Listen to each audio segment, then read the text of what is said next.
welcome everybody. I hope y'all having a great day today. In today's video, this will be the final pre-DLC build that we show off here.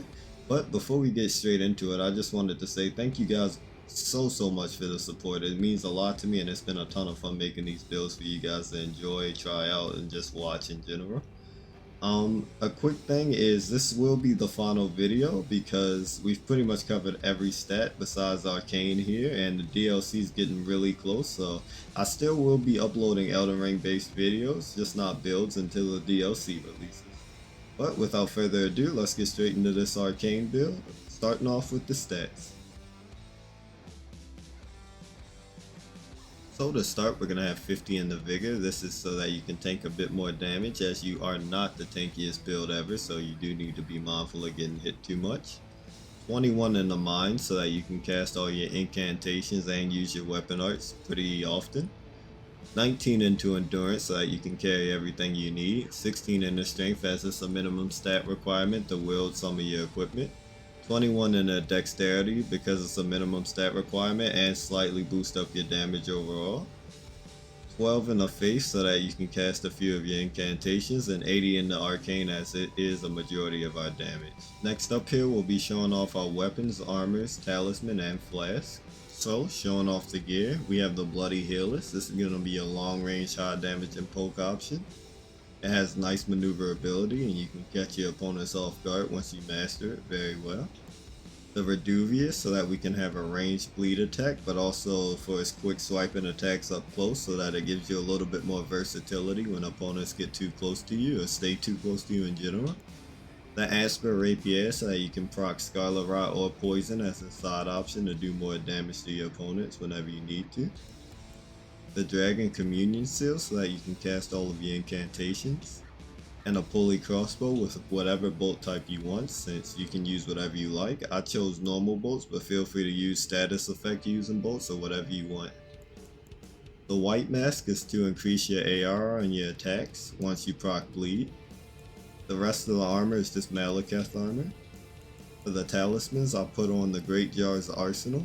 This is so that you can increase your carry weight, which overall helps you save some stats and lets you be able to still be at medium weight.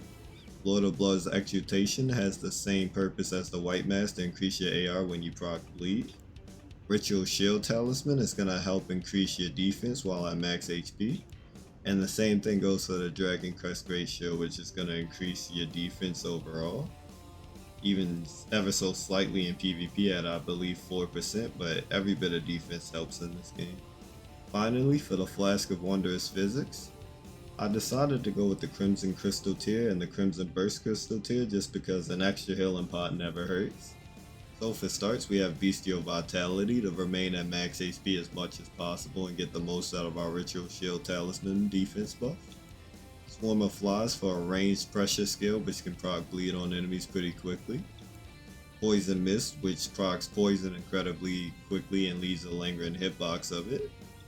Heal to convert some of your mana into health if you need it. And Magic Fortification for a little bit of magic resistance if you ever find yourself needing it against an opponent who has high magic damage. And without further ado, let's get straight into the invasion.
And yeah, just like that, invasion over.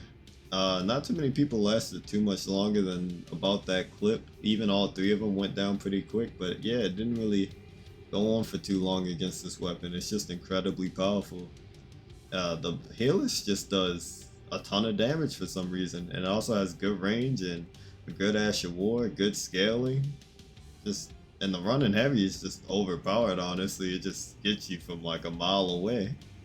But with that said, this series ended off in a pretty interesting location. This seems to be where the DLC will be starting at, so I'm excited to get into that pretty soon. But for the time being, I'll be doing some PvP videos hopefully and some PvE videos if I can. And thank you all for stopping by. I hope to see you guys in the next video. And I hope you all have a great day.